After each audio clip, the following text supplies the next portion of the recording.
नमस्कार। गबन मुंशी प्रेमचंद जी द्वारा 1931 में लिखा गया एक हिंदी उपन्यास है। इस उपन्यास के माध्यम से एक व्यक्ति संभ्रांत वर्ग की दुनिया से किस तरह आकर्षित होकर एक अमीर व्यक्ति के रूप में अपनी झूठी छवि बनाए रखना चाहता है और ऋणों के जाल में फंसकर किस तरह अंततः वह गबन करने पर मजबूर हो जाता है। दोस्तों, अगर आप मेरे चैनल को पसंद करते हो तो इसे ज़रूर सब्सक्राइब कीजिए और हाँ, बेल आइकन प्रेस करना मत भूलिए। धन्यवाद। तो आइए सुनते हैं गबन का तीसरा भाग। नहीं बेटा, मैंने तो यूं ही पहन लिया था, ले जाओ लौटा दो। माता का उदास मुख देखकर रमा का हृदय मातृ प्रेम से हिल उठा। क्या ऋण के भय से वह अपनी त्याग मूर्ति माता की इतनी सेवा भी न कर सकेगा? माता के प्रति उसका कुछ कर्तव्य भी तो है। बोला, रुपये बहुत मिल जाएंगे अम्मा, तुम इसकी चिंता न करो। जागेश्वरी ने बहू की ओर देखा, मानो कह रही थी कि रमा मुझ पर कितना अत्याचार कर रहा है। जल्पा उदासीन भाव से बैठी थी। कदाचित उसे भय हो रहा था कि माताजी ये कंगन ले न ले। मेरा कंगन पहन लेना बहू को अच्छा नहीं लगा। इसमें जागेश्वरी को संदेह नहीं रहा। उसने तुरंत कंगन उतार डाला और जल्पा की ओर बढ़ाकर बोली, मैं अपनी ओर से तुम्हें भेंट करती हूँ। मुझे जो कुछ पहनना ओढ़ना था ओढ़ पहन चुकी, अब जरा तुम पहन कर देखो। जल्पा को इसमें जरा भी संदेह न था कि माताजी के पास रुपये की कमी नहीं है। वह समझे शायद आज वह पसीज गई और कंगन के रुपये दे देंगी। एक क्षण पहले उसने समझा था कि रुपये रमा को देने पड़ेंगे, इसीलिए इच्छा रहने पर भी वह उसे लौटा देना चाहती। जब माताजी उसका दाम चुका रही हैं तो वह क्यों इनकार करती? मगर ऊपरी मन से बोली, रुपये न हो तो रहने दीजिए अम्मा जी, अभी कौन सी जल्दी है। रमा ने कुछ चिढ़कर कहा, तो तुम यह कंगन ले रही हो?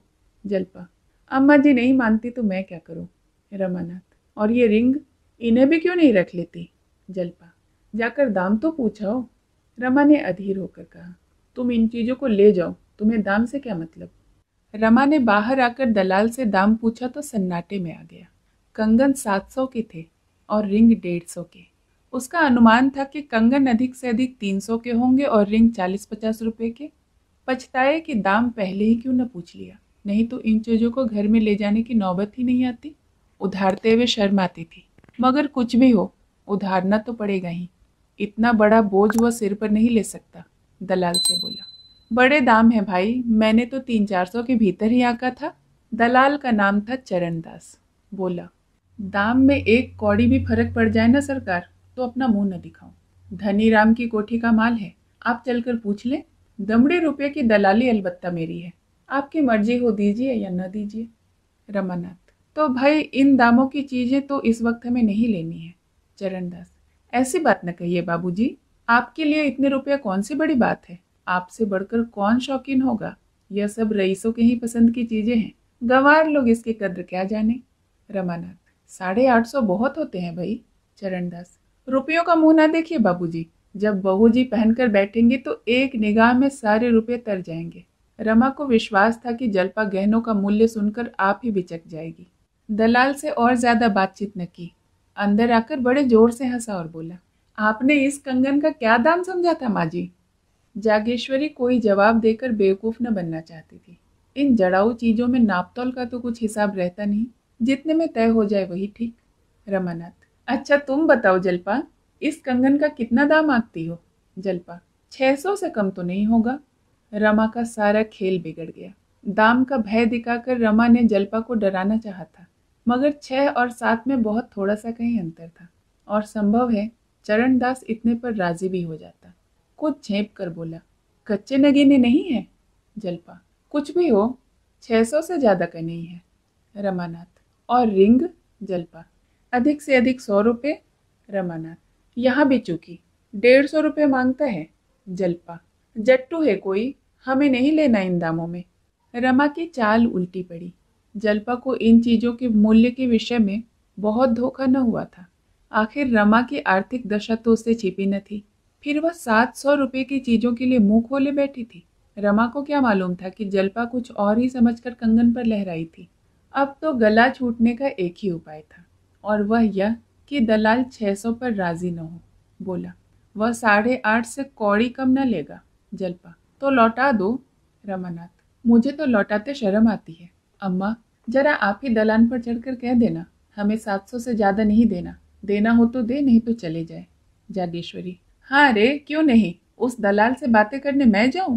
जल्पा, तुम ही क्यों नहीं कह देते, इसमें शर्म की तो कोई बात नहीं। रमानाथ, मुझसे साफ जवाब देते न बनेगा, दुनिया भर की खुशामद करेगा। आप बड़े आदमी हैं, रईस हैं, राजा हैं, आपके लिए 150 क्या चीज़ है, और मैं उसकी बातों में आ जाऊंगा। जल्पा, अच्छा चलो मैं ही कह देती हूँ। रमानाथ, वाह, फिर तो काम ही बन गया। रमा पीछे दुबक गया।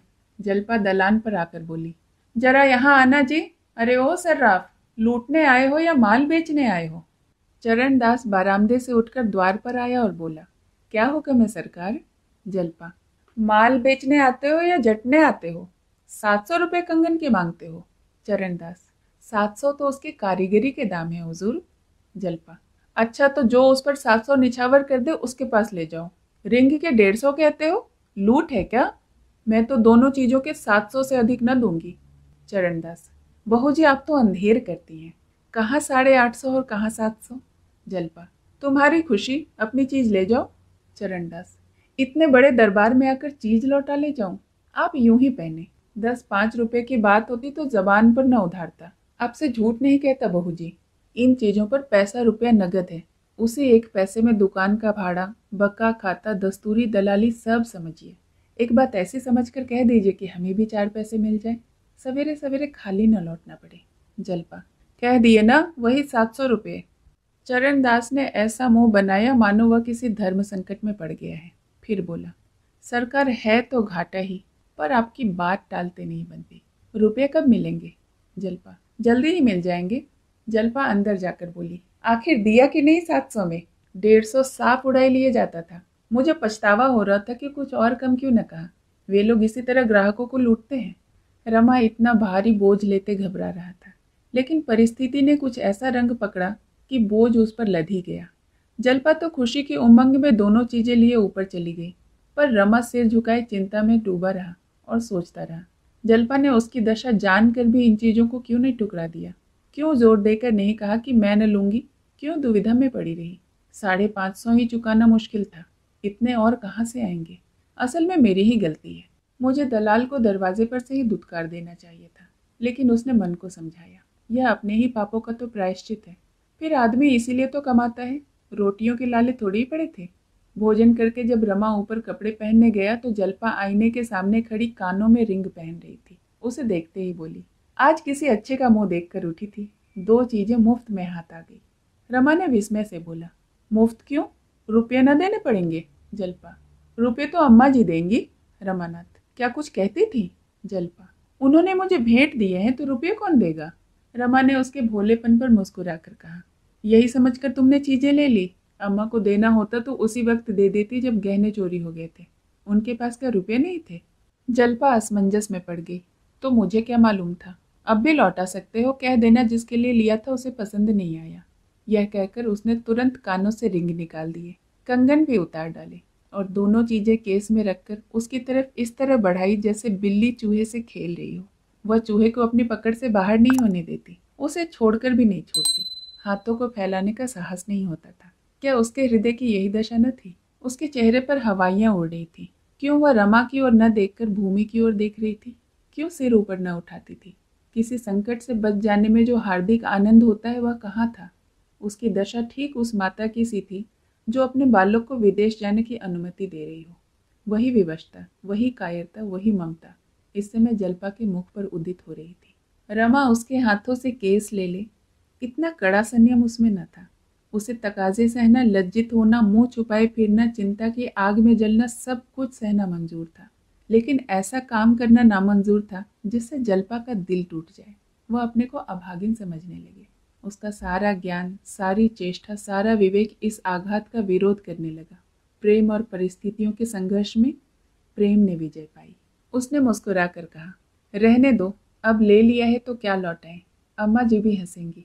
जल्पा ने बनावटी कांपते हुए कंठ से कहा, अपनी चादर देखकर ही तो पांव फैलाना चाहिए, एक नई विपत्ति मोल लेने की क्या जरूरत है। रमा ने मानो जल में डूबते हुए कहा, ईश्वर मालिक है, और तुरंत नीचे चला गया। हम क्षणिक मोह और संकोच में पड़कर अपने जीवन के सुख शांति का कैसे होम कर देते हैं। अगर जल्पा मोह के इस झोंके में अपने को स्थिर रख सकती, अगर रमा संकोच के आगे सिर न झुका देता, दोनों के हृदय में प्रेम का सच्चा प्रकाश होता, तो वे पथ भ्रष्ट होकर सर्वनाश की ओर न जाते। 11 बज गए थे। दफ्तर के लिए देर हो रही थी, पर रमा इस तरह जा रहा था जैसे कोई अपने प्रिय बंधु की दाह क्रिया करके लौट रहा हो। जल्पा अब एकांतवासिनी रमणी न थी, जो दिन भर मुंह लपेटे उदास पड़ी रहती थी। उसे अब घर में बैठना अच्छा नहीं लगता था। अब तक तो वह मजबूर थी, कहीं आ जा नहीं सकती थी। अब ईश्वर की दया से उसके पास गहने हो गए थे, फिर वह क्यों मनमारे घर में पड़ी रहती। वस्त्राभूषण कोई मिठाई तो है नहीं जिसका स्वाद अकेले में लिया जाए। आभूषणों को संदूकची में बंद करके रखने से क्या फायदा। मोहल्ले या बिरादरी में कहीं से बुलावा आता तो वह सास के साथ अवश्य जाती। कुछ दिनों बाद सास की जरूरत भी नहीं रहेगी, वह अकेले आने जाने लगी। फिर कार्य प्रयोजन की कैद भी नहीं रही। उसके रूप, लावण्य, वस्त्र, आभूषण और शील विनय ने मोहल्ले की स्त्रियों में उसे जल्दी ही सम्मान के पद पर पहुंचा दिया। उसकी मंडली उसके बिना सूनी रहती। उसका कंठ स्वर इतना कोमल था, भाषण इतना मधुर, छवि इतनी अनुपम कि वह मंडली की रानी मालूम होती थी। उसके आने से मोहल्ले के नारी जीवन में जान सी पड़ गई थी। नित्य ही कहीं न कहीं जमाव होता था। घंटे 2 घंटे गा बजाकर या गप शप करके रमणियां दिल बहला लिया करती। कभी किसी के घर, कभी किसी के घर, गागुन में 15 दिन बराबर गाना होता रहा। जल्पा ने जैसा रूप पाया था वैसा ही उदार हृदय भी पाया था। पान पत्तों का खर्च प्रायः उसी के मत्थे पड़ता था। कभी कभी गायने बुला ली जाती, उसकी सेवा सत्कार का भार भी उसी पर था। कभी कभी वह स्त्रियों के साथ गंगा स्नान करने जाती, तांगे का किराया और गंगा तट पर जलपान का खर्च उसी के मत्थे जाता। इस तरह उसके 2-3 रुपए रोज उड़ जाते थे। रमा आदर्श पति था। जल्पा अगर मांगती तो प्राण तक उसके चरणों पर रख देता। रुपये की क्या हैसियत थी, उसका मुंह जोता रहता था। जल्पा उससे इन जमघटों की रोज चर्चा करती। उसका स्त्री समाज में कितना सम्मान है यह देखकर वह फूला न समाता था। एक दिन इस मंडली को सिनेमा देखने की धुन सवार हुई। वहां की बहार देखकर सब के सब मुग्ध हो गए। फिर तो आए दिन सिनेमा की सैर होने लगी। रमा को अब तक सिनेमा का शौक न था। शौक होता भी तो क्या करता। अब हाथ में पैसे आने लगे थे, उस पर जल्पा का आग्रह, फिर भला वह क्यों न जाता। सिनेमा गृह में ऐसी कितनी ही रमणियां मिलती जो मुंह खोले निसंकोच हंसती बोलती रहती थी। उनकी आज़ादी गुप्त रूप से जल्पा पर भी जादू डालती थी। वह घर से बाहर निकलते ही मुंह खोलती, मगर संकोचवश पर्दे वाली स्त्रियों के स्थान पर ही बैठती थी। उसकी कितनी इच्छा होती कि रमा भी उसके साथ बैठता। आखिर वह उन फैशनेबल औरतों से किसी तरह कम है क्या। रंग रूप में वह हेठी नहीं, सज धज में किसी से कम नहीं, बातचीत करने में कुशल। फिर वह क्यों पर्दे वालियों के साथ बैठे। रमा बहुत शिक्षित न होने पर भी देश और काल के प्रभाव से उदार था। पहले तो वह पर्दे का ऐसा अनन्य भक्त था कि माता को कभी गंगा स्नान कराने ले जाता तो पंडों तक से न बोलने देता। कभी माता की हंसी मर्दाने में सुनाई देती तो आकर बिगड़ता, तुमको जरा सी शर्म नहीं अम्मा, बाहर लोग बैठे और तुम हंस रही हो। माँ लज्जित हो जाती थी, किंतु अवस्था के साथ रमा का यह लिहाज गायब होता गया। उस पर जल्पा की रूप छटा उसके साहस को और भी उभोजित करती थी। जल्पा रूपहीन काली कलूटी फूहड़ होती तो वह जबरदस्ती उसको पर्दे में बिठाता। उसके साथ घूमने या बैठने में उसे शर्म आती। जल्पा जैसी अनन्य सुंदरी के साथ सैर करने में आनंद के साथ गौरव भी तो था। वहां के सभ्य समाज की कोई महिला रूप, गठन और श्रृंगार में जल्पा की बराबरी न कर सकती थी। देहात की लड़की होने पर भी शहर के रंग में वह इस तरह रंग गई थी मानो जन्म से ही शहर में रहती आई हो। थोड़ी सी कमी अंग्रेजी शिक्षा की थी, उसे भी रमा पूरी किए देता था। मगर पर्दे का यह बंधन टूटे कैसे। भवन में रमा के कितने ही मित्र, कितनी ही जान पहचान के लोग बैठे नजर आते थे। वे उसे जल्पा के साथ बैठे देखेंगे तो कितना हंसेंगे। आखिर एक दिन उसने समाज के सामने ताल ठोक कर खड़े हो जाने का निश्चय कर लिया। जल्पा से बोला, आज हम और तुम सिनेमा घर में साथ बैठेंगे। जल्पा के हृदय में गुदगुदी सी होने लगी। हार्दिक आनंद की आभा उसके चेहरे पर झलक उठी। बोली, सच? नहीं भाई, साथ वालियां जीने न देंगी। जल्पा, इस तरह डरने से तो फिर कुछ भी ना होगा। यह क्या स्वांग है कि स्त्रियां मुंह छुपाए चिक की आड़ में बैठी रहें। इस तरह यह मामला भी तय हो गया। पहले दिन दोनों झेपते रहे, लेकिन दूसरे दिन से हिम्मत खुल गई। कई दिनों के बाद वह समय भी आया कि रमा और जल्पा संध्या पार्क में साथ साथ टहलते दिखाई दिए। जल्पा ने मुस्कुराकर कहा, कहीं बाबूजी देख लें तो। रमानाथ, तो क्या, कुछ नहीं। जल्पा, मैं तो शर्म के मारे गड़ जाऊं। रमानाथ, अभी तो मुझे भी शर्म आएगी, मगर बाबूजी खुद ही इधर ना आएंगे। जल्पा, और जो कहीं अम्मा जी देख ले। रमानाथ, अम्मा से कौन डरता है, 2 दलीलें देकर ठीक कर दूंगा। 10 दिन में जल्पा ने नए महिला समाज का रंग अपना लिया। उसने इस समाज में इस तरह प्रवेश किया जैसे कोई कुशल वक्ता पहली बार परिषद के मंच पर आता है। विद्वान लोग उसकी उपेक्षा करने की इच्छा होने पर भी उसकी प्रतिभा के आगे सिर झुका ही देते हैं। जल्पा भी आई, देखा और विजय कर लिया। उसके सौंदर्य में वह गरिमा, वह कठोरता, वह शान और वह तेजस्विता थी जो कुलीन महिलाओं के लक्षण है। पहले ही दिन एक महिला ने जल्पा को चाय का निमंत्रण दे दिया और जल्पा इच्छा न रहने पर भी उसे अस्वीकार न कर सकी। जब दोनों प्राणी वहां से लौटे तो रमा ने चिंतित स्वर में कहा, तो कल इसकी चाय पार्टी में जाना पड़ेगा। जल्पा, क्या करती, इनकार करते भी तो न बनता था। रमानाथ, तो सवेरे तुम्हारे लिए एक अच्छी सी साड़ी ला दूं। जल्पा, क्या मेरे पास साड़ी नहीं है? जरा देर के लिए 50-60 रुपये खर्च करने से क्या फायदा। रमानाथ, तुम्हारे पास कहाँ अच्छी साड़ी है? इसकी साड़ी देखी तुमने? ऐसे ही तुम्हारे लिए भी ला दूंगा। जल्पा ने विवशता के भाव से कहा, मुझे साफ कह देना चाहिए था कि फुर्सत नहीं है। रमानाथ, हाँ, फिर इनकी दावत भी तो करनी पड़ेगी। जल्पा, यह तो बुरी विपत्ति गले पड़ी। रमानाथ, विपत्ति कुछ नहीं है, सिर्फ यही ख्याल कर रहा हूँ कि मेरा मकान इस काम के लायक नहीं। मेज, कुर्सियाँ, चाय के सेट तो रमेश के यहाँ से मंगा लाऊंगा, लेकिन घर के लिए क्या करूँ। जल्पा, क्या यह जरूरी है कि हम लोग भी दावत करें? रमा ने ऐसी बात का कुछ उत्तर न दिया। उसे जल्पा के लिए एक जोड़ी जूते और कलाई की घड़ी की फिक्र पैदा हो गई। उसके पास कौड़ी भी न थी। उसका खर्च रोज बढ़ता जाता था। अभी तक गहने वालों को एक पैसा भी देने की नौबत न आई थी। एक बार गंगू महाराज ने इशारे से तकाजा भी किया था, लेकिन यह भी तो नहीं हो सकता कि जल्पा फटे हालों चाय पार्टी में जाए। नहीं, जल्पा पर वह इतना अन्याय नहीं कर सकता। इस अवसर पर जल्पा की रूप शोभा का सिक्का बैठ जाएगा। सभी तो आज चमचम साड़ियां पहनी हुई थी। जड़ाऊ कंगन और मोतियों के हारों की तो कमी ही न थी, पर जल्पा अपने सादे आवरण में उनसे कोसों आगे थी। उसके सामने एक भी चीज नहीं जचती थी। यह मेरे पूर्व कर्मों का फल है कि मुझे ऐसी सुंदरी मिली। आखिर यही तो उसके खाने पहनने और जीवन के आनंद उठाने के दिन है।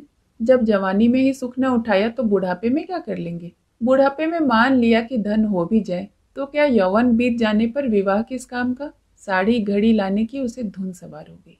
रात भर तो सब्र किया, दूसरे दिन दोनों चीजें लाकर ही दम लिया।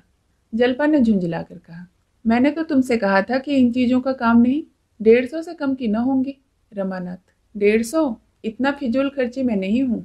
जल्पा, 150 से कम की चीजें तो नहीं लगती हैं। जल्पा ने कलाई घड़ी में बांध ली और साड़ी को खोलकर मंत्रमुग्ध नजरों से देखा। रमानाथ, तुम्हारी कलाई पर यह घड़ी कैसी खिल रही है। मेरे रुपये वसूल हो गए। जल्पा, सच बताओ, कितने रुपए खर्च हुए। रमानाथ, सच बता दूं, 135 रुपये। 75 रुपये की साड़ी, 10 के जूते और 50 की घड़ी। जल्पा, यह 150 ही हुए। मैंने कुछ बढ़ाकर थोड़े ही कहा था, मगर यह सब रुपये अदा कैसे होंगे। उस चुड़ैल ने व्यर्थ ही मुझे निमंत्रण दे दिया। अब मैं बाहर जाना ही छोड़ दूंगी। रमा भी इसी चिंता में मग्न था, पर उसने अपने भाव को प्रकट करके जल्पा के हर्ष में बाधा न डाली। बोला, सब अदा हो जाएगा। जल्पा ने तिरस्कार के भाव से कहा, कहाँ से अदा हो जाएगा, जरा सुनो। कौड़ी तो बचती नहीं, अदा कहाँ से हो जाएगा। वह तो कहो कि बाबूजी घर का खर्च संभाले हुए हैं, नहीं तो मालूम होता। तुम क्या समझते हो कि मैं गहने और साड़ियों पर मरती हूँ। इन चीजों को लौटाओ। रमा ने प्रेमपूर्ण नजरों से देखकर कहा, इन चीजों को रख लो, फिर तुमसे बिना पूछे कुछ न लाऊंगा।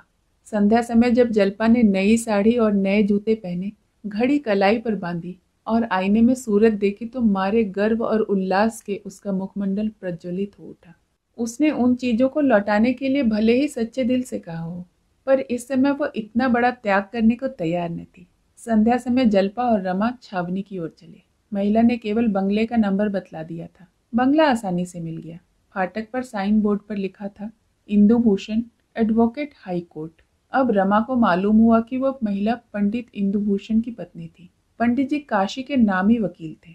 रमा ने उन्हें कितनी ही बार देखा था, पर इतने बड़े आदमी से परिचय का सौभाग्य उसे कैसे होता। 6 महीने पहले वह कल्पना भी नहीं कर सकता था कि किसी दिन उसे उनके घर निमंत्रित होने का गौरव प्राप्त होगा। पर जल्पा की बदौलत आज वह अनहोनी बात हो गई।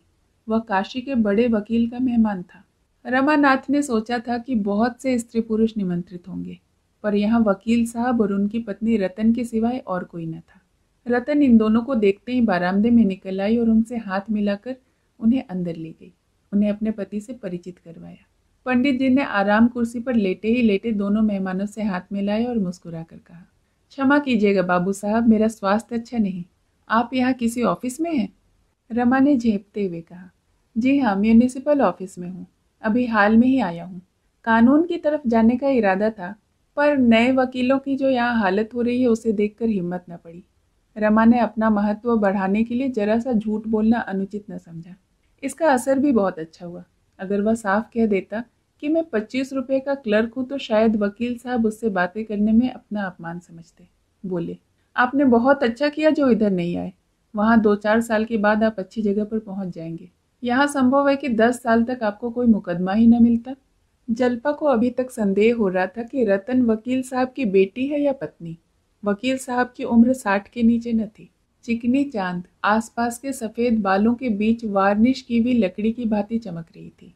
मूछें साफ थी, पर माथे पर शिकन और गालों में झुर्रियां बता रही थीं कि यात्री संसार यात्रा से थक गया है। आराम कुर्सी पर लेटे हुए वह ऐसे मालूम होता था जैसे बरसों के मरीज हों। हाँ, रंग गोरा था, जो 60 साल की गर्मी सर्दी खाने पर भी उड़ा नहीं था। ऊंची नाक थी, ऊंचा माथा और बड़ी बड़ी आंखें जिसमें अभिमान भरा हुआ था। उनके मुख से ऐसा भासित होता था कि उन्हें किसी से बोलना या किसी की बात का जवाब देना भी अच्छा नहीं लगता। इसके प्रतिकूल रतन सांवली सुगठित युवती थी, बड़ी मिलनसार, जिसे गर्व ने छुआ तक न था। सौंदर्य का उसके रूप में कोई लक्षण न था। नाक चिपटी थी, मुंह गोल, आंखें छोटी, फिर भी वह रानी सी लगती थी। जल्पा उसके सामने ऐसी लगती थी जैसे सूर्यमुखी के सामने जूही का फूल। चाय आई, मेवे, फल, मिठाई, कुल्फी सब मेजों पर सजा दिए गए। रतन और जल्पा एक मेज पर बैठी, दूसरे मेज पर रमा और वकील साहब बैठे। रमा मेज के सामने जाकर बैठा, मगर वकील साहब अभी भी आराम कुर्सी पर ही लेटे हुए थे। रमा ने मुस्कुराकर वकील साहब से कहा, आप भी तो आए। वकील साहब ने लेटे लेटे मुस्कुराकर कहा, आप शुरू कीजिए, मैं अभी आया जाता हूँ। लोगों ने चाय पी, फल खाए, पर वकील साहब के सामने हंसते बोलते रमा और जल्पा दोनों ही झिझकते थे।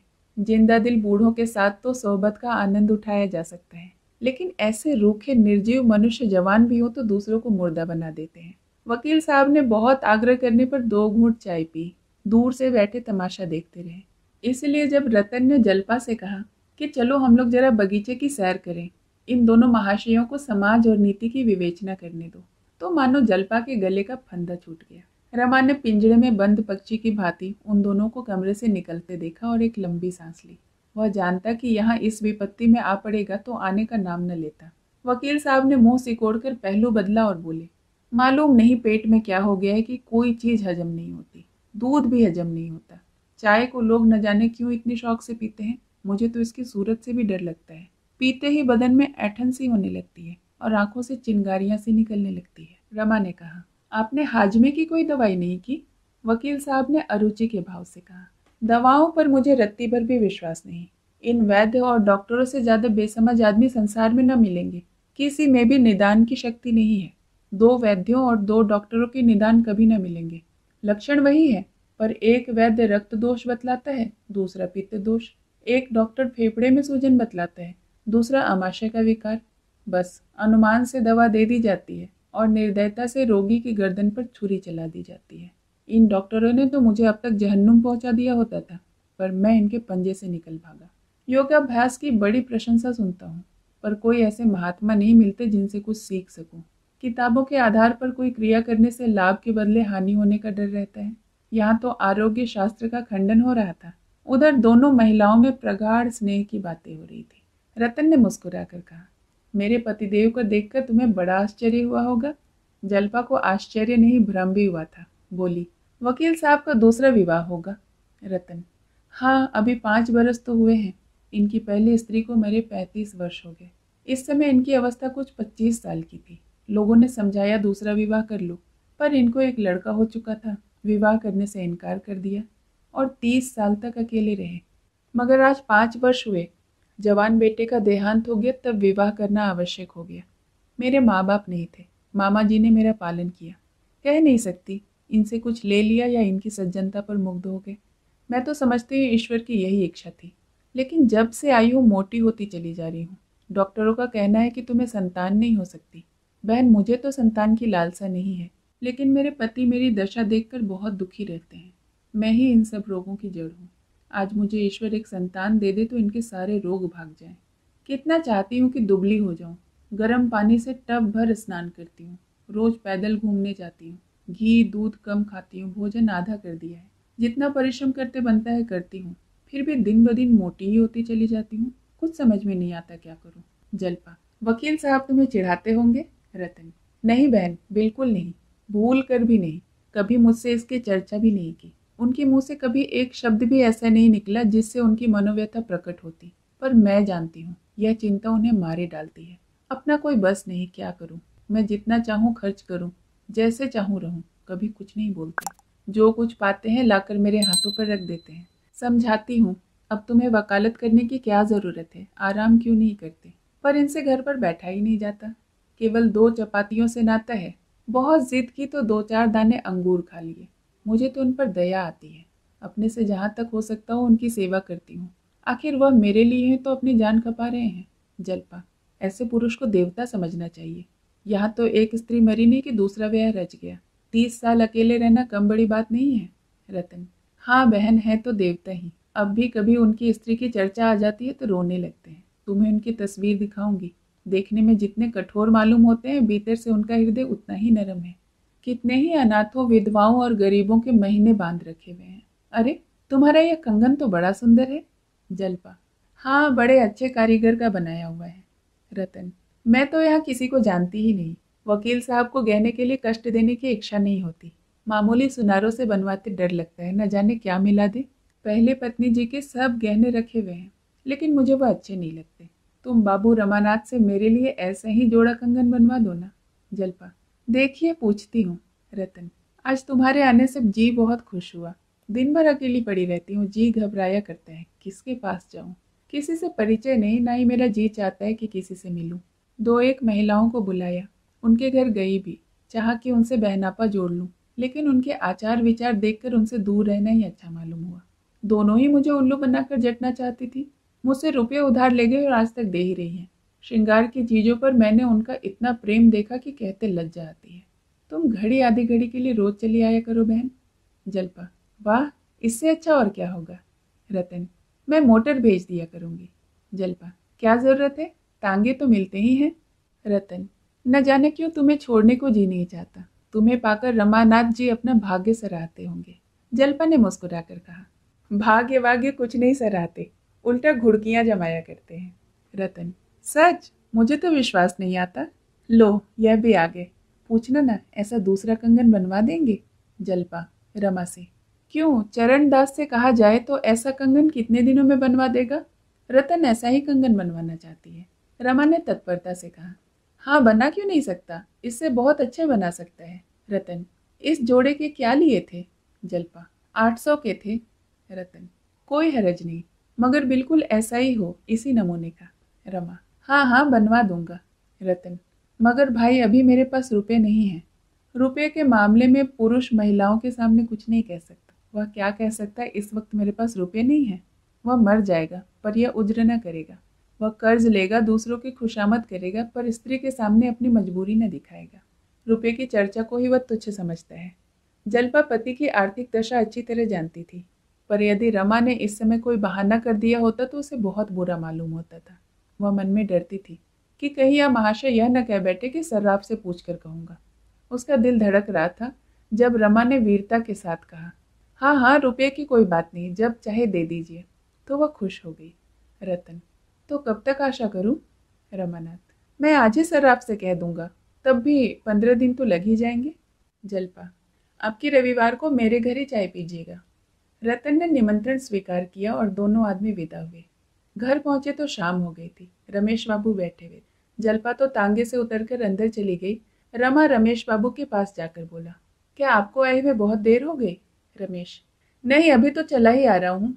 क्या वकील साहब के यहाँ गए थे। रमा, जी हाँ, 3 रुपए की चपत पड़ गई। रमेश, कोई हरज नहीं, यह रुपए वसूल हो जाएंगे। बड़े आदमियों से राह रस्म हो जाए तो बुरा नहीं है, बड़े बड़े काम निकल आते हैं। एक दिन उन लोगों को भी बुलाओ। रमा, अब की इतवार को चाय की दावत देकर आया हूँ। रमेश, कहो तो मैं भी आ जाऊँ। जानते हो ना, वकील साहब के एक भाई बड़े इंजीनियर हैं। मेरे एक साले बहुत दिनों से बेकार बैठे हैं। अगर वकील साहब उसकी सिफारिश कर दें तो गरीब को जगह मिल जाए। तुम ज़रा मेरा इंट्रोडक्शन करा देना, बाकी सब मैं संभाल लूँगा। पार्टी का इंतज़ाम ईश्वर ने चाहा तो ऐसा होगा कि मेम साहब खुश हो जाएंगी। चाय के सेट, शीशे के रंगीन गुलदान और फानूस मैं लगा दूंगा। कुर्सियां, मेजें, फर्श सब मेरे ऊपर छोड़ दो। न कुली की जरूरत न मजूर की, उसी मूसल चंद को रंगे दूंगा। रमा: तब तो बड़ा मजा आ रहेगा। मैं तो बड़ी चिंता में पड़ा हुआ था। रमेश: चिंता की कोई बात नहीं, उसी साले को लगा दूंगा। कहूंगा जगह चाहते हो तो कारगुजारी दिखाओ, फिर देखना कैसी दौड़ धूप करता है। रमानाथ: अभी 2-3 महीने ही तो हुए, आप अपने साले को कहीं नौकर लगा चुके हैं ना। रमेश: अजी अभी 6 और बाकी है, पूरे 7 जीव हैं। जरा बैठ जाओ, जरूरी चीजों की सूची तो बना ली जाए। आज से ही दौड़ धूप करनी होगी, तब जाके सारी चीजें जुट सकेंगी। और कितने मेहमान होंगे। रमानाथ: मेम साहब होंगी और शायद वकील जी भी आए। रमेश: यह बहुत अच्छा किया, बहुत से आदमी हो जाते तो भीड़ भाड़ हो जाती। हमें तो मेम साहब से काम है, थलुओं की खुशामद करने से क्या फायदा।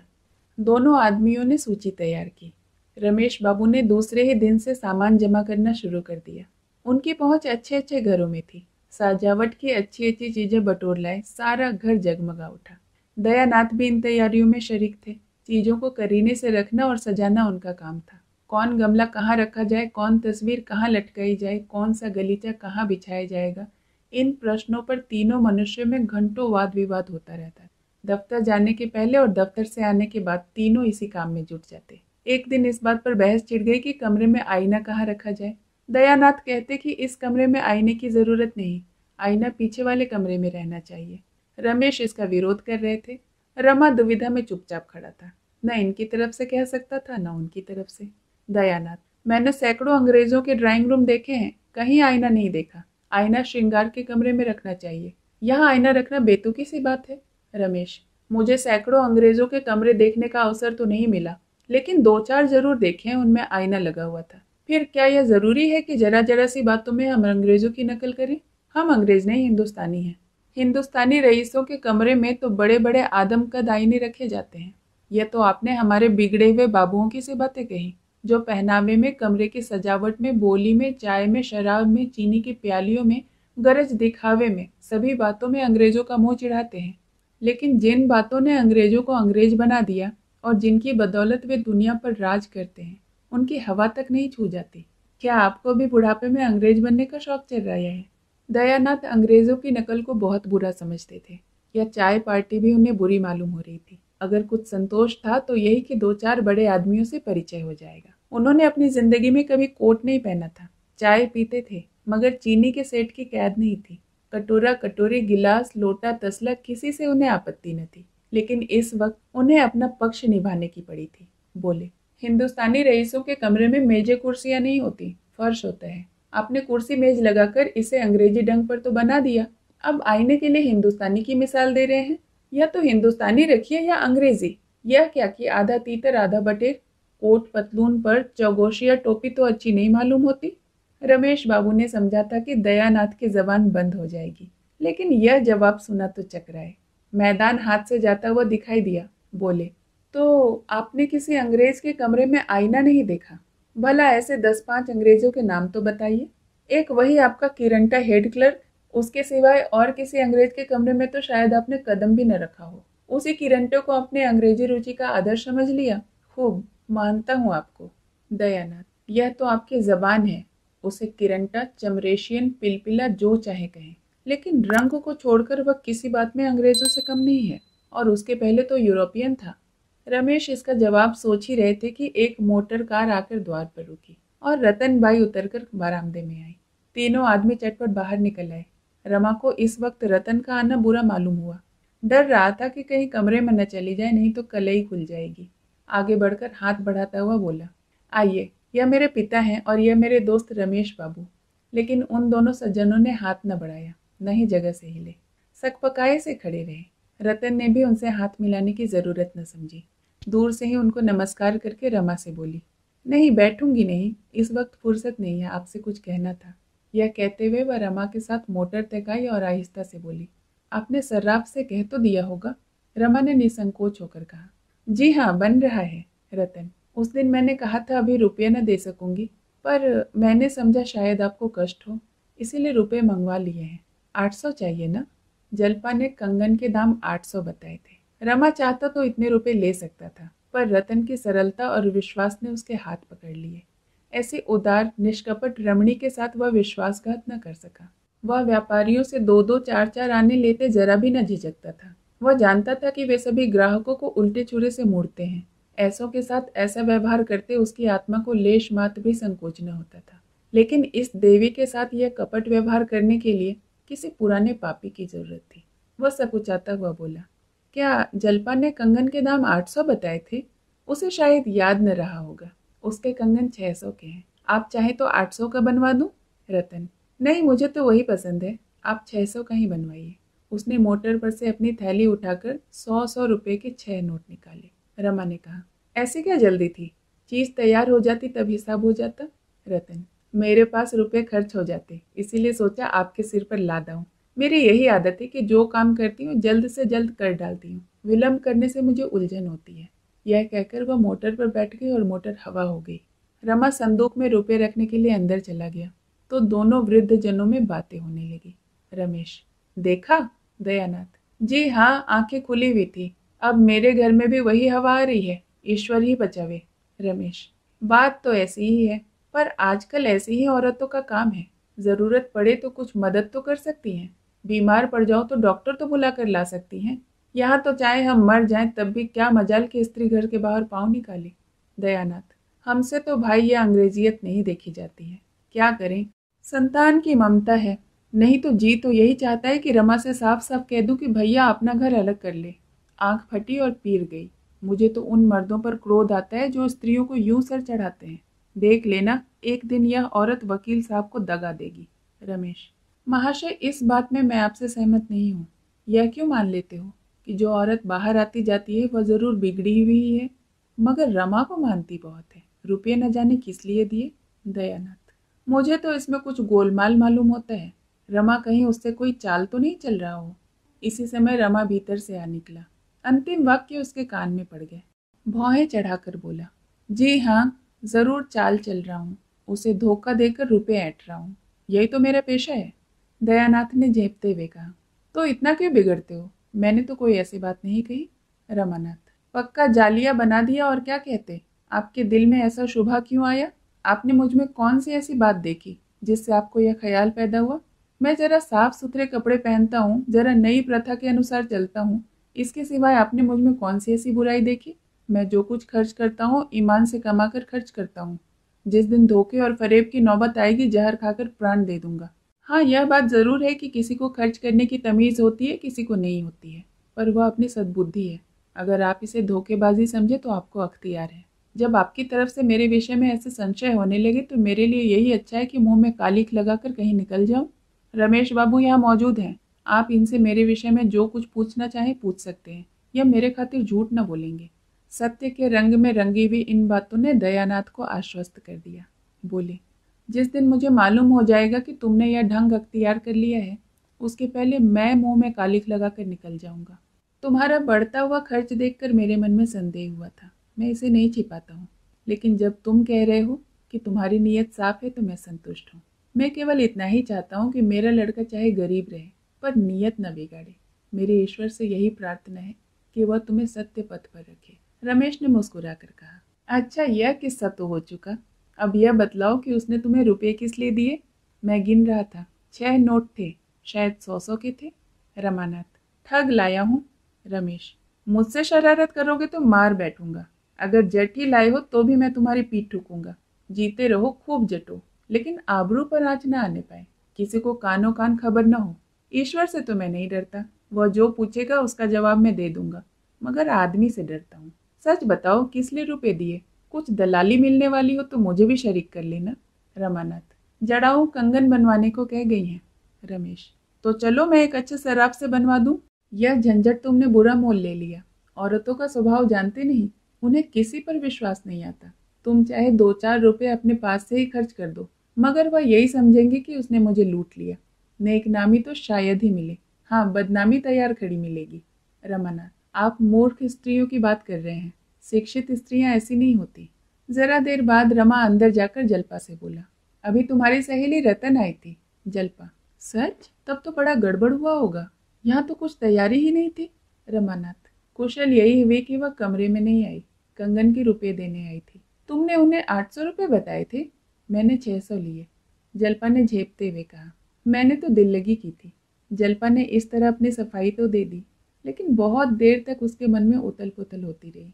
रमा ने अगर 800 रुपये ले लिए होते तो शायद इतनी उथल पुथल न होती। वह अपनी सफलता पर खुश होती, पर रमा के विवेक ने उसकी धर्म बुद्धि को जगा दिया। वह पछता रही थी कि मैं व्यर्थ ही झूठ बोली। यह मुझे अपने मन में कितना नीच समझ रहे होंगे। रतन भी मुझे कितना बेईमान समझ रही होगी। चाय पार्टी में कोई विशेष बात नहीं हुई। रतन के साथ उसकी नाते की एक और बहन आई थी। वकील साहब न आए थे। दयानाथ ने उतनी देर के लिए घर से टल जाना ही उचित समझा। हाँ, रमेश बाबू बरामदे में बराबर खड़े रहे। रमा ने कई बार चाहा कि उन्हें भी पार्टी में शरीक कर लें, पर रमेश में इतना साहस न था। जल्पा ने दोनों मेहमानों को अपनी सास से मिलाया। यह युवतियां उन्हें कुछ ओछी जान पड़ी। उनका सारे घर में दौड़ना, धम धम करके कोठे पर जाना, छत पर इधर उधर उचकना, खिलखिलाकर हंसना उन्हें हुड़दंग पल मालूम होता था। उनकी नीति में बहू बेटियों को भारी और लज्जाशील होना चाहिए। आश्चर्य यह था कि आज जल्पा भी उन्हीं में मिल गई थी। रतन ने आज कंगन की चर्चा तक नहीं की। अभी तक रमा को पार्टी की तैयारियों से इतनी फुर्सत ही नहीं मिली थी कि गंगू की दुकान तक जाता। उसने समझा था कि गंगू को 600 रुपये दे दूंगा तो पिछले हिसाब में जमा हो जाएंगे, केवल 250 रुपये रह जाएंगे। इस नए हिसाब में 600 और मिलाकर फिर 800 रह जाएंगे। इस तरह उसे अपनी शाख जमाने का सुअवसर मिल जाएगा। दूसरे दिन रमा खुश होता हुआ गंगू की दुकान पर पहुंचा और रौब से बोला, क्या रंग ढंग है महाराज, कोई नई चीज बनवाई है इधर? रमा के टाल मटोल से गंगू इतना विरक्त हो रहा था कि आज कुछ रुपए मिलने की आशा भी उसे प्रसन्न न कर सकी। शिकायत के ढंग से बोला, बाबू साहब, चीजें कितनी आई और गई, आपने तो दुकान पर आना ही छोड़ दिया। इस तरह की दुकानदारी हम लोग नहीं करते। 8 महीने हुए आपके यहाँ से 1 पैसा भी नहीं मिला। रमानाथ, भाई खाली हाथ दुकान पर आते शर्म आती है। हम उन लोगों में से नहीं है जिनका तकाजा करना पड़े।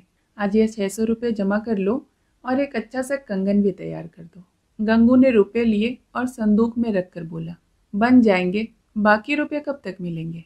रमा, बहुत जल्द। गंगू, हाँ बाबूजी, अब पिछला हिसाब साफ कर दीजिए। गंगू ने बहुत जल्द कंगन बनवाने का वचन दिया, लेकिन एक बार सौदा करके उसे मालूम हो गया था कि यहाँ से रुपए जल्द वसूल होने वाले नहीं।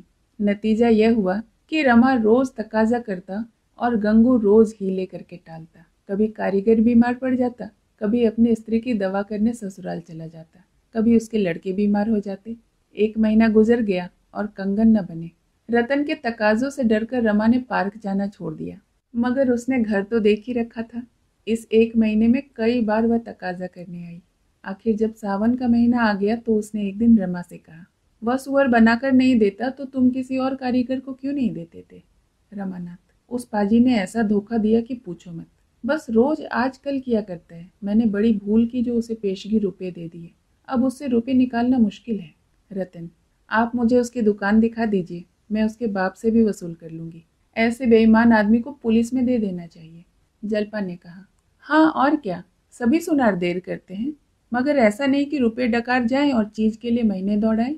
रमा ने सिर खुजलाते हुए कहा, आप 10 दिन और सब्र करें, मैं आज ही उससे रुपए लेकर किसी दूसरे सर्राफ को दे दूंगा। रतन, आप मुझे उस बदमाश की दुकान क्यों नहीं दिखा देते? मैं हंटर से बात करूंगी। रमा, कहता तो हूँ 10 दिन में आपको कंगन मिल जाएंगे। रतन, आप खुद ही ढील डाले हुए हैं। आप उसकी लल्लो चप्पू बातों में आ जाते होंगे। एक बार कड़े पड़ जाते तो मजाल थी कि यूं हील हवाले करता। आखिर रतन बड़ी मुश्किल से विदा हुई। उसी दिन शाम को गंगू ने साफ जवाब दे दिया कि बिना आधे रुपये लिए कंगन न बन सकेंगे। पिछला हिसाब बेबाक हो जाना चाहिए। रमा को मानो गोली लग गई। बोला, महाराज, यह तो भलमानसी नहीं, एक महिला की चीज है। उन्होंने पेशगी रुपये दिए थे, सोचो उन्हें क्या मुंह दिखाऊंगा। मुझसे अपने रुपये के लिए पुरनोट लिखा लो, स्टैंप लिखा लो, और क्या करोगे? गंगू, पुरनोट को शहद लगाकर चाटूंगा क्या? 8-8 महीने उधार नहीं होता, महीना 2 महीना बहुत है। आप तो बड़े आदमी हैं, आपके लिए 500-600 रुपये कौन सी बड़ी बात है। कंगन तैयार है। रमा ने दांत पीस कर कहा, अगर यही बात थी तो तुमने 1 महीना पहले क्यों न कह दिया? अब तक मैंने रुपये की कोई फिक्र की होती ना। गंगू, मैं क्या जानता था आप इतना भी नहीं समझ रहे हैं। रमा निराश होकर घर लौट आया। अगर इस समय भी उसने जल्पा से सारा वृत्तांत साफ साफ कह दिया होता तो उसे चाहे कितना ही दुख होता, पर वह कंगन उतार कर दे देती। लेकिन रमा में इतना साहस न था। वह अपनी आर्थिक कठिनाइयों की दशा कहकर उसके कोमल हृदय पर आघात न कर सकता था। इसमें संदेह नहीं कि रमा को 100 रुपये के करीब ऊपर से मिल जाते थे और वह किफ़ायत करना जानता तो इन 8-10 महीनों में दोनों सर्राफों के कम से कम आधे रुपए अवश्य दे देता। लेकिन ऊपर की आमदनी थी तो खर्च भी ऊपर का था। जो कुछ मिलता था सैर सपाटे में खर्च हो जाता और सर्राफों का देना किसी एकमुश्त रकम की आशा में रुका हुआ था। कौड़ियों से रुपये बनाना वाणिकों का ही काम है। बाबू लोग तो रुपये की कौड़ियाँ ही बनाते हैं। कुछ रात जाने पर रमा ने एक बार फिर सर्राफे का चक्कर लगा। बहुत चाहा किसी सर्राफे को झांसा दे दूं, पर कहीं दाल न गली। बाजार में बेतार की खबरें चला करती हैं। रमा को रात भर नींद न आई। यदि आज उससे 1000 का रुक्का लिखाकर कोई 500 भी दे दे तो वह निहाल हो जाता। पहचान वालों में उसे ऐसा कोई नजर न आता था। अपने मिलने वालों में उसने सभी से अपनी हवा बांध रखी थी। खिलाने पिलाने में खुले हाथों रुपया खर्च करता था। अब किस मुंह से अपनी विपत्ति कहे। वह पछता रहा था कि नाहक गंगू को रुपए दे दिए। गंगू नालिश करने तो जाता न था। इस समय यदि रमा को कोई भयंकर रोग हो जाता तो वह उसका स्वागत ही करता। कम से कम 10-5 दिन की मोहलत और मिल जाती, मगर बुलाने से मौत भी तो नहीं आती। वह तो उसी समय आती है जब हम उसके लिए बिल्कुल तैयार नहीं होते। ईश्वर कहीं से कोई तार ही भिजवा दे। कोई ऐसा मित्र भी नजर नहीं आता था जो उसके नाम फर्जी तार भेज देता। वह इन्हीं चिंताओं में करवटें बदल रहा था कि जल्पा की आंख खुल गई। रमा ने तुरंत चादर से मुंह छिपा लिया, मानो बेखबर सो रहा हो। जल्पा ने धीरे से चादर हटाकर उसका मुंह देखा और उसे सोता पाकर ध्यान से उसका मुंह देखने लगी। जागरण और निद्रा का अंतर उससे छिपा न रहा। उसे धीरे से हिलाकर बोली, क्या अभी तक जाग रहे हो? रमानाथ, क्या जाने क्यों नींद नहीं आ रही। पड़े पड़े सोचता था कुछ दिनों के लिए कहीं बाहर चला जाऊं, कुछ रुपये कमा लाऊं। जल्पा, मुझे भी लेते चलोगे ना? रमानाथ, तुम्हें परदेश में कहाँ लिए लिए फिरूंगा। जल्पा, तो मैं यहाँ अकेली रह चुकी, 1 मिनट भी नहीं रहूंगी, मगर जाओगे कहाँ? रमानाथ, अभी कुछ निश्चय नहीं किया हूँ। जल्पा, तो क्या सचमुच ही तुम मुझे छोड़कर चले जाओगे? मुझसे तो 1 दिन भी न रहा जाएगा। मैं समझ गई, तुम मुझसे मोहब्बत नहीं करते, केवल मुंह देखे की प्रीति करते हो। रमानाथ, तुम्हारे प्रेम पाश ने ही मुझे बांध रखा है, नहीं तो कब का चला गया होता। जल्पा, बातें बना रहे हो। अगर मुझसे सच्चा प्रेम होता तो तुम मुझसे कुछ भी पर्दा न रखते। तुम्हारे मन में जरूर कोई ऐसी बात है जो तुम मुझसे छिपा रहे हो। कई दिनों से देख रही हूँ तुम चिंता में डूबे रहते हो। मुझसे क्यों नहीं कहते? जहाँ विश्वास नहीं वहाँ प्रेम कैसे रह सकता है? रमानाथ, यह तुम्हारा भ्रम है जल्पा। मैंने तुमसे कभी भी कोई पर्दा नहीं रखा। जल्पा, तो तुम मुझे सचमुच दिल से चाहते हो? रमानाथ, यह क्या मुंह से कहूँगा तभी? जल्पा, अच्छा, अब मैं एक प्रश्न करती हूँ, संभले रहना। तुम मुझसे प्रेम करते हो? तुम्हें मेरी कसम सच बताना। रमानाथ, यह तो तुमने बेढप प्रश्न किया। अगर मैं तुम्ही से यही प्रश्न करूँ तो तुम मुझे क्या जवाब दोगी? जल्पा, मैं तो जानती हूँ। रमानाथ, बतलाओ। जल्पा, तुम बतला दो, मैं भी तभी बतला दूँ। रमानाथ, मैं तो जानता ही नहीं, केवल इतना ही जानता हूँ कि तुम मेरे रोम रोम में रम रही हो। जल्पा, सोच कर बतलाओ। मैं आदर्श पत्नी नहीं हूँ, इसे मैं खूब जानती हूँ। पति सेवा अब तक मैंने नाम को भी नहीं की। ईश्वर की दया से तुम्हारे लिए अब तक कष्ट सहने की भी जरूरत नहीं पड़ी। घर गृहस्थी का कोई काम भी मुझे नहीं आता। जो कुछ सीखा यहीं आकर सीखा। फिर तुम्हें मुझसे प्रेम क्यों है? बात में निपुण नहीं, रंग रूप भी ऐसा आकर्षक नहीं। जानते हो मैं तुमसे क्यों प्रश्न कर रही हूँ? रमानाथ, क्या जाने भाई, मेरी समझ में तो कुछ नहीं आ रहा। जल्पा, मैं इसलिए पूछ रही हूँ कि तुम्हारे प्रेम को स्थायी बना सकूं। रमानाथ, मैं कुछ नहीं जानता जल्पा, ईमान से कहता हूँ। तुम में कोई कमी है, कोई दोष है, यह बात आज तक मेरे ध्यान में भी नहीं आई। लेकिन तुमने मुझ में ऐसी कौन सी बात देखी? न तो मेरे पास धन है न रूप है, बतलाओ। जल्पा, बता दूं, मैं तुम्हारी सज्जनता पर मोहित हूँ। अब तुमसे क्या छिपाऊं? जब मैं यहाँ आई थी यद्यपि तुम्हें अपना पति समझती थी, लेकिन कोई बात कहते या करते समय मुझे चिंता होती थी कि तुम उसे पसंद करोगे या नहीं। यदि तुम्हारे बदले मेरा विवाह किसी दूसरे पुरुष से हुआ होता तो उसके साथ भी मेरा यही व्यवहार होता। यह पत्नी और पुरुष का रिवाजी नाता है। पर अब मैं तुम्हें गोपियों के कृष्ण से भी न बदलूंगी। लेकिन तुम्हारे दिल में अब भी चोर है। तुम अब भी मुझसे किसी किसी बात में पर्दा रखते हो। रमानाथ, यह तुम्हारी केवल संशय है जल्पा। मैं दोस्तों से कोई दुराव नहीं करता। फिर तुम तो मेरी हृदयेश्वरी हो। जल्पा, मेरी तरफ देख के बोलो। आंखें नीची करना मर्दों का काम नहीं। रमा के जी में एक बार फिर आया कि अपनी कठिनाइयों की कथा कह दूं, लेकिन मिथ्या गौरव ने फिर उसकी जबान बंद कर दी। जल्पा जब उससे पूछती सर्राफों को रुपये दे जाते हो या नहीं, तो वह बार बार कहता, हाँ कुछ न कुछ हर महीने दे जाता हूँ, पर आज रमा की दुर्बलता ने जल्पा के मन में एक संदेह पैदा कर दिया था।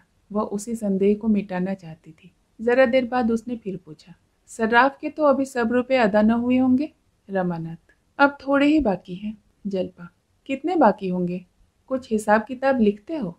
रमानाथ, हाँ, लिखता क्यों नहीं, 700 से कुछ कम ही होंगे।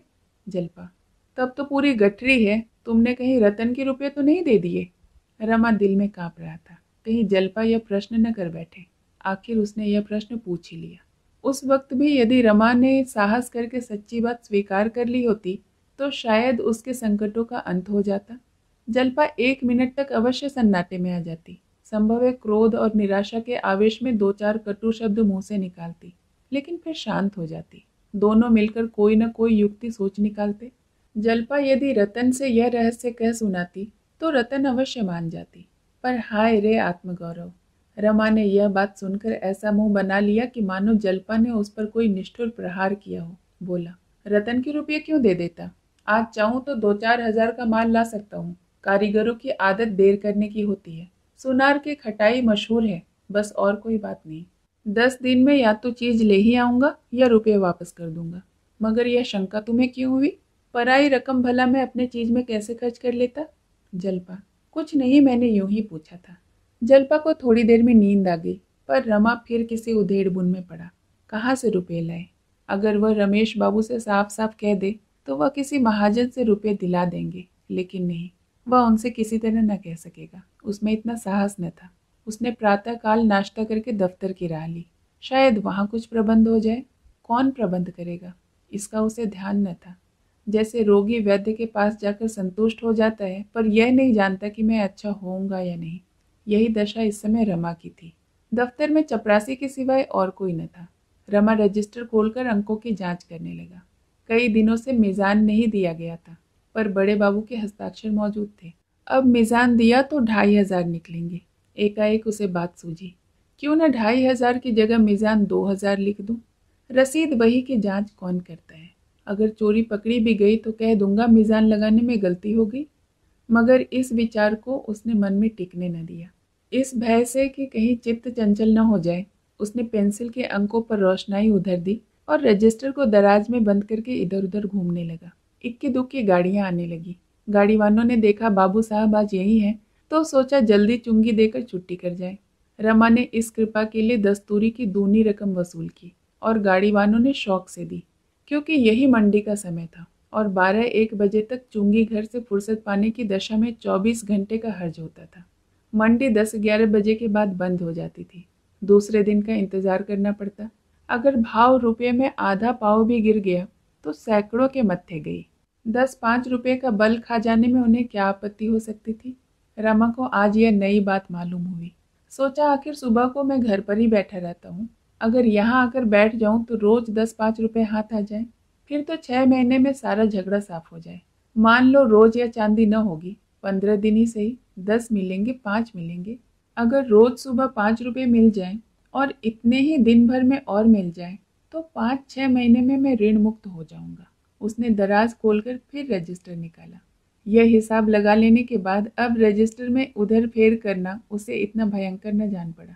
नया रंगरूट जो पहले बंदूक की आवाज से चौंक पड़ता है, आगे चलकर गोलियों की वर्षा में भी नहीं घबराता। रमा दफ्तर बंद करके भोजन करने घर जाने ही वाला था कि बिसाती का ठेला आ पहुंचा। रमा ने कहा, लौट कर चुंगी लूंगा। बिसाती ने मिकैती करनी शुरू कर दी। उसे कोई बड़ा जरूरी काम था। आखिर 10 रुपये पर मामला ठीक हुआ। रमा ने चुंगी ली, रुपये जेब में रखे और घर चले। 25 रुपये केवल 2.5 घंटे में आ गए। अगर 1 महीने भी यह औसत रहे तो पल्ला पार है। उसे इतनी खुशी हुई कि वह भोजन करने घर न गया, बाजार से भी कुछ नहीं मंगवाया। रुपये भुनाते हुए उसे 1 रुपया कम हो जाने का ख्याल हुआ। वह शाम तक बैठा काम करता रहा। 4 रुपये और वसूल हो गए। चिराग जले वह घर चला तो उसके मन पर से चिंता और निराशा का बहुत कुछ बोझ उतर चुका था। आज 10 दिन यही तेजी रही तो रतन से मुंह चुराने की नौबत न आएगी।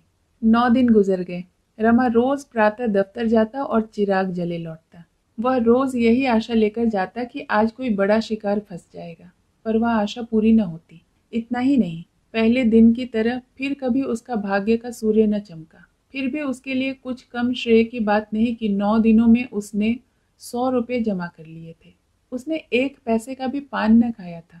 जल्पा ने कई बार कहा कि चलो घूम आवे, तो उसे भी अपनी बातों से टाला। बस कल का दिन और था।